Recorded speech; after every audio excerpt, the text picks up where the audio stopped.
Grace. I'm the Operations Manager for National Training Institute. Here we cover a variety of trades, including welding.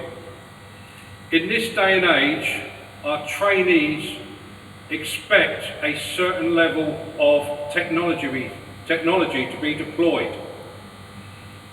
What we do here is we use Soldamatic. Why do we use it?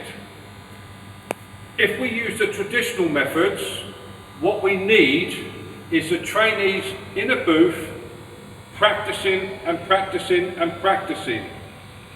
It is very difficult for the trainee to see if their distance, their lead, the rod angles are correct to produce a quality weld. Soldamatic provides us with a function whereby we can replay that welding experience. We can use muscle memory when they do this practice time and time again.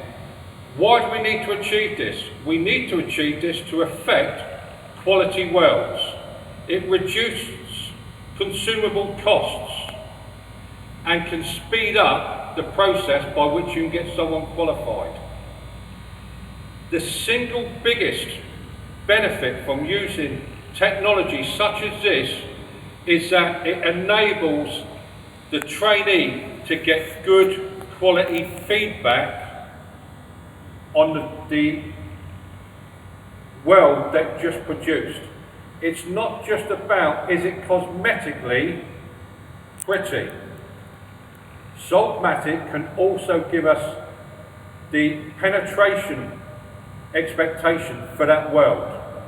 Therefore, we can analyse how strong that weld was likely to be. All in all, it improves the training experience for the trainee.